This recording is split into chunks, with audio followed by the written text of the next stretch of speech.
Ils étaient riches, célèbres, admirés dans le monde entier. On les croyait intouchables. Pourtant, la gloire peut disparaître en un claquement de doigts. Voici l'histoire de ces stars qui ont tout perdu, tombées dans la misère après avoir connu le sommet. Leur chute va vous choquer. Ces 8 stars mondiales tombées dans la misère après avoir brillé. Mike Tyson, surnommé Iron Mike, fut l'un des boxeurs les plus redoutables et les plus célèbres de l'histoire. Il a dominé la scène mondiale dans les années 1980, devenant le plus jeune champion du monde poids lourd à seulement 20 ans. Sa puissance, sa rapidité et son style agressif ont marqué à jamais le monde de la boxe. Pourtant, derrière cette légende se cache une histoire d'excès, de déchéance et de ruine, où la gloire a laissé place à la misère. L'ascension fulgurante. Né dans un quartier pauvre de Brooklyn en 1966, Mike Tyson a grandi dans un environnement difficile, marqué par la violence et la pauvreté. Très tôt, il trouve refuge dans la boxe, un sport qui lui permet d'exprimer sa rage et sa détermination. Sous la tutelle de Cus D'Amato, un entraîneur renommé qui devient une figure paternelle, Tyson travaille dur et transforme son talent brut en une arme redoutable. En 1986, il devient champion du monde poids lourd en écrasant son adversaire Trevor Berbick en seulement 2 rounds, établissant un record de précocité. Sa carrière décolle rapidement. Il enchaîne les victoires par KO, terrassant ses rivaux avec une brutalité inégalée. La presse mondiale le célèbre, les contrats affluent, et les millions de dollars suivent. Tyson est partout, sur les couvertures de magazines, dans les publicités, dans les films. Il incarne la réussite américaine, un « self-made man » qui sort de la misère pour conquérir le sommet. Le début de la chute. Mais derrière cette image de champion invincible, la vie privée de Tyson commence à se déliter. Ses excès, sa violence hors du ring et ses fréquentations douteuses affectent sa carrière et son état mental. Il multiplie les dépenses extravagantes, achète des propriétés somptueuses, des animaux exotiques comme des tigres, et mène une vie de luxe débridée. Cependant, ses revenus énormes sont rapidement dilapidés. En 1991, un coup dur frappe Tyson. Il est condamné à 6 ans de prison pour viol, une affaire qui scandalise le monde du sport. Sa carrière s'arrête brutalement, et avec elle, ses revenus cessent. En prison, Tyson traverse une période sombre, mais il revient sur le ring après sa libération, espérant relancer sa carrière. Les revers financiers. Malheureusement, le retour est difficile. Le boxeur n'est plus le même. Physiquement et mentalement affaibli, il subit plusieurs défaites humiliantes, notamment contre Evander Holyfield. Parallèlement, ses problèmes financiers s'aggravent. Mal géré, son argent fond comme neige au soleil, alors qu'il doit faire face à des dettes énormes, notamment envers le fisc américain. En 2003, Tyson déclare faillite, malgré des revenus estimés à plus de 300 millions de dollars au sommet de sa carrière. Ses dépenses excessives, ses mauvais investissements et ses dettes fiscales creusent un gouffre financier. Il est contraint de vendre une grande partie de ses biens, y compris ses maisons, voitures et même ses célèbres tigres. La vie après la gloire. Dans les années qui suivent, Tyson vit dans des conditions très modestes comparées à son ancienne opulence. Il enchaîne les petits rôles au cinéma, les spectacles et les apparitions publiques pour joindre les deux bouts. Mais il est loin du faste d'antan. Sa santé mentale est fragile, et il lutte contre ses démons personnels, notamment la dépendance à l'alcool et aux drogues. Pourtant, cette période sombre lui offre une forme de rédemption. Tyson commence à se reconstruire, à accepter ses erreurs, et à chercher un nouveau sens à sa vie, notamment via la spiritualité et la famille. Il raconte son histoire dans une autobiographie très honnête, et attire une nouvelle sympathie du public. L'histoire de Mike Tyson est un exemple poignant de la fragilité du succès. De l'extrême richesse à la misère, elle illustre combien la célébrité et l'argent ne sont pas des garanties de bonheur ni de stabilité. Derrière les coups portés sur le ring, se cache une bataille plus profonde, celle d'un homme qui a connu la gloire, la chute, mais aussi la possibilité d'un nouveau départ. Le succès peut être aussi éphémère que brutal. Il élève, il fascine, puis il détruit. Aujourd'hui, plongeons ensemble dans l'histoire captivante de MC Hammer, l'homme qui a fait danser le monde entier avant de s'effondrer, ruiné, oublié, brisé par le poids de sa propre gloire. Voici l'ascension et la chute vertigineuse de l'un des plus grands phénomènes musicaux des années 90. Stanley Kirk Burrell. Né le 30 mars 1962 à Oakland, en Californie, le jeune Stanley grandit dans une Amérique en mutation, marquée par les inégalités, la violence et l'émergence d'une culture urbaine bouillonnante. Fils d'une mère secrétaire et d'un père ouvrier dans l'industrie navale, il découvre très tôt la dure réalité des quartiers populaires. À l'âge de 11 ans, il traîne déjà autour du Coliseum d'Oakland, le célèbre stade de baseball. C'est là qu'il gagne son surnom légendaire, Hammer. Sa ressemblance avec le joueur en caron, surnommé Hammerin Hank, amuse les joueurs des Oakland A's, l'équipe de baseball locale. Le jeune Stanley devient leur mascotte officieuse, vend des souvenirs, danse et amuse la galerie. Ce gamin charismatique va bientôt rêver plus grand. Mais la route vers le sommet est semée d'embûches. Avant la musique, c'est l'armée qui l'accueille. MC Hammer s'engage dans l'US Navy, un passage qui forge sa discipline, son endurance et son ambition. Car dans l'ombre, il nourrit déjà un rêve fou, révolutionner la musique. Les années 80 marquent ses débuts timides dans le hip-hop. Loin des grands labels, il fonde sa propre maison de disques, Bustit Records. Sa détermination est inébranlable, c'est chaud et explosif. Mais c'est en 1990 que tout bascule. You Can Touch This résonne dans le monde entier. Son look unique, ses pantalons parachutes iconiques, sa danse inimitable. MC Hammer devient une superstar planétaire. L'album Please Hammer, Don't Hurt Him pulvérise les records. Plus de 10 millions d'exemplaires vendus rien qu'aux États-Unis. Il rafle 3 Grammy Awards, des MTV Music Awards, et devient l'idole de toute une génération. Sa fortune explose. Les chiffres donnent le vertige. Plus de 70 millions de dollars amassés en quelques années. MC Hammer vit comme un roi. Il achète un manoir de plus de 40 000 mètres carrés à Fremont, en Californie, doté de 17 salles de bain, d'une piscine olympique et même d'une salle de bowling privée. Mais son train de vie dépasse l'entendement. Entouré d'une équipe de près de 200 employés, MC Hammer distribue les billets à tout va. Son entourage devient une véritable armée, jardiniers, agents de sécurité, personnel domestique. Il subvient aux besoins de sa famille élargie, finance des œuvres caritatives, mais sans compter. Les signes avant-coureurs de sa chute sont nombreux, mais noyés dans l'euphorie. Mauvaises décisions financières, investissements douteux, dépenses extravagantes. Le rêve vire au cauchemar. En 1996, la réalité le rattrape. MC Hammer déclare faillite. Il doit plus de 13 millions de dollars à ses créanciers. Le manoir est vendu aux enchères. Les voitures de luxe, les bijoux, les vêtements hors de prix disparaissent. L'homme qui incarnait la réussite flamboyante se retrouve ruiné, humilié, traîné dans la boue par les médias. Mais au-delà des chiffres, c'est une véritable descente aux enfers personnels qui s'amorce.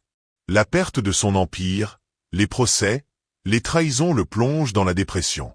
Les apparitions publiques se font rares, son nom devient synonyme de gaspillage et d'excès. Pourtant, l'histoire de MC Hammer ne s'arrête pas là. Loin des projecteurs, il se réinvente. Homme de foi, il devient pasteur et consacre sa vie à l'Église.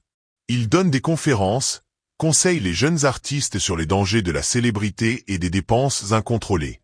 Aujourd'hui, MC Hammer n'a plus les millions d'antan. Il vit modestement, bien loin des palaces et des jets privés. Mais il garde l'essentiel, la leçon amère du succès éphémère, et la force de se relever. Car au fond, l'histoire de MC Hammer est celle d'un rêve américain, devenu cauchemar. Mais aussi celle d'un homme qui, après avoir touché le sommet et connu la chute, a trouvé sa rédemption loin des lumières du show business. Alors, dites-moi en commentaire, connaissiez-vous vraiment les coulisses de la vie de MC Hammer? Et surtout, qui voulez-vous découvrir ensuite dans cette série sur les destins brisés des stars? Abonnez-vous, car d'autres histoires incroyables arrivent.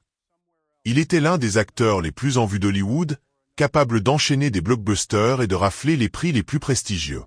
Nicolas Cage, avec son talent unique et son intensité légendaire, a marqué l'histoire du cinéma. Mais derrière cette carrière impressionnante se cache une descente aux enfers digne d'un scénario hollywoodien, où le luxe, les excès et les choix hasardeux l'ont conduit à la ruine. L'apogée d'une carrière flamboyante. Nicolas Cage, neveu du célèbre réalisateur Francis Ford Coppola, se fait un prénom dans l'industrie cinématographique dès les années 1980. Refusant de profiter du nom familial, il adopte le pseudonyme Cage, inspiré du héros de comics Luke Cage. Son talent est rapidement reconnu. Des films comme Leaving Las Vegas, pour lequel il reçoit l'Oscar du meilleur acteur en 1996, Volte-Face, 60 secondes chrono ou encore Benjamin Gates font de lui une icône du cinéma mondial. À son apogée, Cage est l'un des acteurs les mieux payés de Hollywood, avec des cachets atteignant jusqu'à 20 millions de dollars par film. Le train de vie extravagant. Mais le succès a un revers. Nicolas Cage développe une passion incontrôlable pour les biens de luxe et les objets extravagants. Il accumule une collection démesurée. Plus de 15 propriétés à travers le monde, dont des châteaux en Europe, des manoirs aux États-Unis et même des îles privées. Une flotte de voitures de luxe, avec des modèles rares et hors de prix. Des objets de collection insolites, comme des têtes momifiées de dinosaures, des crânes humains, des œuvres d'art uniques et des bijoux historiques. Même une pieuvre géante et un cimetière personnel font partie de ses acquisitions improbables. Cette frénésie d'achat fait rapidement exploser ses dépenses. Cage dépense des centaines de millions de dollars sans réelle planification financière. La spirale de la dette. À partir des années 2007 à 2009, les ennuis commencent. Le marché immobilier s'effondre, la valeur de ses biens diminue drastiquement, et le fisc américain l'accuse de ne pas avoir réglé plusieurs millions de dollars d'impôts. En 2009, il est révélé que Nicolas Cage doit plus de 6,3 millions de dollars au fisc. Ses propriétés sont saisies les unes après les autres, ses voitures vendues aux enchères, et ses biens de valeur bradés pour rembourser une partie de ses dettes. L'acteur se retrouve contraint d'accepter tous les rôles proposés, même dans des productions de série B ou des films de faible qualité, uniquement pour rembourser ses créanciers. Le combat pour se relever. Malgré l'humiliation publique et les critiques, Nicolas Cage fait preuve d'une résilience remarquable. Il enchaîne les tournages, parfois dans des conditions difficiles, acceptant des cachets moindres, mais s'efforçant de rembourser ses dettes. Peu à peu, il réussit à assainir sa situation financière. Il retrouve également une certaine reconnaissance artistique, notamment grâce à des rôles plus sombres et introspectifs, salués par la critique, comme dans Mandy ou Pig, où il démontre qu'au-delà des excès, son talent reste intact. Aujourd'hui, Nicolas Cage est un personnage à part à Hollywood. Considéré à la fois comme un génie excentrique et une star déchue, il fascine autant qu'il intrigue. Sa trajectoire, faite de succès vertigineux et de chutes spectaculaires, illustre la face cachée d'Hollywood, où la frontière entre gloire et ruine est mince. L'histoire de Nicolas Cage est celle d'un homme au sommet, emporté par ses passions et son goût pour l'excès, mais aussi celle d'un artiste qui refuse de disparaître, prêt à se battre pour retrouver sa dignité et sa place. Derrière les projecteurs et les tapis rouges, c'est un rappel cruel que même les stars les plus brillantes peuvent s'éteindre, pour mieux tenter de renaître. Johnny Depp, c'est l'une des figures les plus emblématiques d'Hollywood. Un acteur adulé, une icône rebelle, l'incarnation du génie artistique et de l'anticonformisme. À travers des rôles cultes, il a bâti une carrière exceptionnelle, se hissant parmi les acteurs les mieux payés au monde. Pourtant, derrière les paillettes, la fortune et les tapis rouges, la réalité est plus sombre. À cause d'une gestion désastreuse de sa fortune et d'une série de décisions douteuses, Johnny Depp s'est retrouvé au bord de la faillite, ruiné et trahi par ceux qui l'entouraient. L'âge d'or de Johnny Depp. Tout commence dans les années 1990, lorsque Johnny Depp se forge une réputation d'acteur talentueux, à contre-courant des standards hollywoodiens. Des films comme Édouard aux mains d'argent, Las Vegas Parano ou Sleepy Hollow le propulsent au rang d'icône underground. Mais c'est en 2003 que sa carrière explose véritablement avec le rôle de Jack Sparrow dans Pirates des Caraïbes. Son interprétation excentrique du célèbre pirate fascine le public et les studios. La franchise devient un phénomène mondial, générant des milliards de dollars et plaçant Depp parmi les acteurs les mieux rémunérés du cinéma, avec des cachets dépassant parfois 50 millions de dollars par film. À cette époque, il possède une fortune estimée à plus de 650 millions de dollars. Il achète des propriétés aux quatre coins du monde, un village entier en France, des îles aux Bahamas, des appartements luxueux à Los Angeles. Il vit dans l'opulence, s'entourant d'une équipe imposante, dépensant sans limite. L'excès comme mode de vie. Johnny Depp est connu pour son goût du luxe et de l'extravagance. En plus de ses propriétés, il accumule plus de 45 voitures de collection. Une collection d'art, avec des œuvres de Warhol et Basquiat. Une cave à vin dont les dépenses mensuelles avoisinent les 30 000 $. Un yacht de luxe d'une valeur de plusieurs millions de dollars. Des soirées fastueuses coûtant des centaines de milliers de dollars. Mais derrière ces excès, la situation financière se dégrade. Depp fait confiance à son équipe de gestion, The Management Group, TMG, qui selon lui, gère mal ses finances. En parallèle, il mène une vie de rockstar. Alcool, fêtes, dépenses impulsives, tout s'accumule. Les dettes s'accumulent. En 2017, la presse révèle l'ampleur du désastre. Johnny Depp est au bord de la faillite, avec plus de 100 millions de dollars de dettes. Il accuse ses anciens gestionnaires de l'avoir escroqué, de ne pas avoir payé ses impôts et d'avoir dissimulé la gravité de sa situation financière. TMG réplique en affirmant que Depp est responsable de sa propre ruine, évoquant ses dépenses ahurissantes et son refus d'écouter les conseils financiers. Le scandale éclate au grand jour. Les procès s'enchaînent. Depp vend plusieurs propriétés, réduit son train de vie, mais ses ennuis continuent. Les démêlés judiciaires et personnels. Parallèlement à ses problèmes financiers, Johnny Depp traverse des affaires judiciaires retentissantes, notamment avec son ex-compagne Amber Heard. Les accusations de violence conjugale, relayées par les médias, entachent gravement sa réputation. Il perd plusieurs contrats, notamment avec Disney, qui le pousse hors de la franchise Pirates des Caraïbes, accentuant encore ses pertes financières. Les procès, les avocats et les frais juridiques creusent davantage le gouffre. Depp, autrefois au sommet, se retrouve isolé, traîné dans la boue, avec une image ternie et un compte en banque vidé. Le chemin vers la résilience. Pourtant, Johnny Depp refuse de s'effondrer. Il se recentre sur ses passions. La musique avec son groupe Hollywood Vampire, les films indépendants, et les apparitions publiques plus sobres.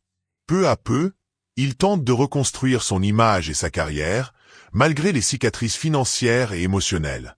En 2022, après un procès médiatisé contre Amber Heard, il retrouve une partie de sa dignité publique, avec le soutien massif de ses fans. Mais ses finances restent fragiles. Depp continue de tourner, mais loin des cachets astronomiques d'autrefois. L'histoire de Johnny Depp est une tragédie moderne, celle d'une superstar engloutie par ses excès, trahie par son entourage, et précipitée vers la ruine. Elle rappelle que, même au sommet, personne n'est à l'abri des erreurs, des manipulations et des choix destructeurs. Si Depp tente aujourd'hui de se relever, son parcours illustre les dangers de l'aveuglement face à la richesse et à la célébrité. Bernard Tapie, c'était l'incarnation du self-made man français. À une époque où l'entrepreneuriat était synonyme de réussite éclatante, il était l'exemple parfait de l'ascension fulgurante. Parti de rien, il bâtit un empire tentaculaire dans le sport, l'industrie, les médias et la politique. Mais derrière ce parcours flamboyant, Tapie allait connaître l'humiliation, les procès, les dettes et, finalement, la ruine. L'ascension d'un enfant des quartiers populaires. Né en 1943 dans le 20e arrondissement de Paris, Bernard Tapie grandit dans un milieu modeste. Très vite, il développe un appétit insatiable pour la réussite et l'argent. Dès les années 70, il rachète des entreprises en difficulté, les restructure et les revend avec de gros bénéfices.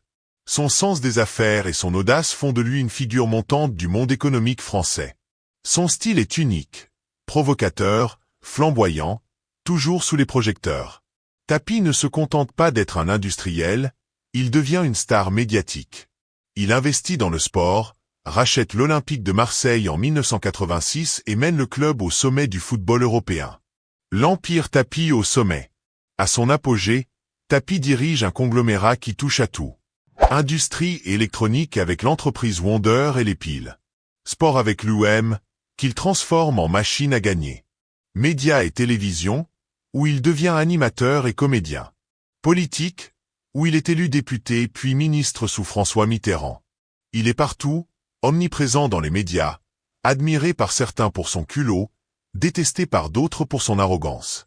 Son empire pèse plusieurs centaines de millions de francs, et sa notoriété dépasse les frontières de la France. La chute, scandale et trahison. Mais le succès attire les jalousies et les contrôles. En 1993, l'affaire VAOM éclate. Tapie est accusé d'avoir orchestré un match truqué entre Marseille et Valenciennes pour assurer le succès de son club en championnat. Le scandale est immense. Il est condamné, déchu de ses fonctions et son image s'effondre. Parallèlement, ses affaires commencent à vaciller. Les banques, autrefois partenaires, se retournent contre lui. Le Crédit Lyonnais, avec qui il avait négocié la revente d'Adidas, l'accuse de dettes et de manœuvres financières douteuses. Tapie crie au complot et à la manipulation.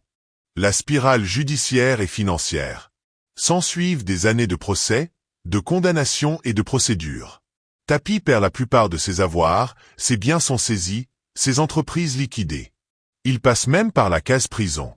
De l'homme d'affaires flamboyant, il ne reste qu'une figure médiatique controversée, ruinée et traînée devant les tribunaux.